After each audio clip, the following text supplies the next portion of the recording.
In this video, we are going over the lungs. We're going over both the right and the left. In a previous video, we just went over the right. So in this case, we're going to go over them both. So how do you tell the left from the right? Right now, we can tell because we're staring at it from the anterior view. We can see the heart, and thus we would know that this is the patient's right. This is the patient's left. But what if I had taken the two lungs out and put them on an examination table for you? You could tell by the number of fissures, which would lead to the number of lobes. So we're going to know that there are 3 lobes. They are divided up by 2 fissures. This is going to be the horizontal fissure. This is the oblique fissure. Okay. And so those lobes, this is the superior lobe. This is the middle lobe. This is the inferior or lower lobe. And now let's go to the left side. And on the left side of this model, you're going to note that there are 2 lobes, and that is resulting from 1 oblique fissure. All right, and so we're going to pop these 2 front lung halves off so we can see some more important structures beneath. So let's pop this off. And we're going to pop off this one on the right side as well. And so what are all these little things here? This light blue is going to be the bronchioles, which is going to be one of the smaller, it actually potentially be the, well, we're getting near the terminal bronchioles. The bronchioles is going to be one of the smaller segments that's going into each of the lungs. Lobes, and this is going to be the red and blue are going to be the vasculature or the blood vessels. And we'll go over exactly what those vessels are in a minute.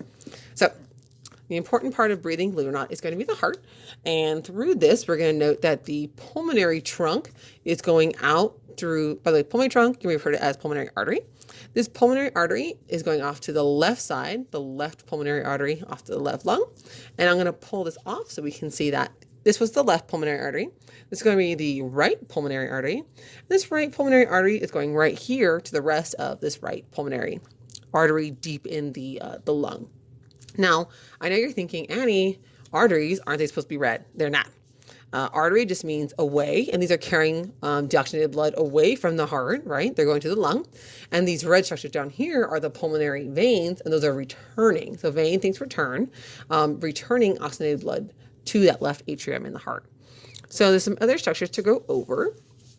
We're going to talk about the trachea. So the trachea is that hollow cartilage tube held open by those 9 cartilage rings. And we're going to have, it's going to go actually from here to here. And then the first main branch off of the trachea are going to be the bronchus, the main bronchus. This is for singular, main bronchi for plural. And so this is going to be the right main bronchus. And by the way, these divide up into smaller parts, so please keep that in mind as we're talking. This is going to be the left bronchus right through here.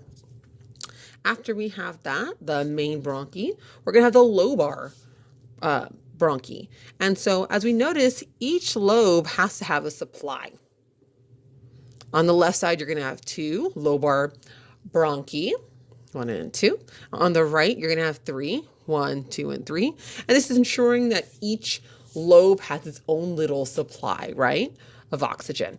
After that, we're going to have the segmental bronchi, and that is making sure that each of these little branches is further branching off deep into the lobe on either side. Okay. After we have our segmental bronchi, we're going to have our bronchioles. And bronchioles are going to be deep filtrating into the lung. They're smaller, and those even branch off even more into even more branches. Those are going to be the terminal bronchioles, and those are going to be infiltrating all throughout to make sure that all of that tissue is going to be well oxygenated.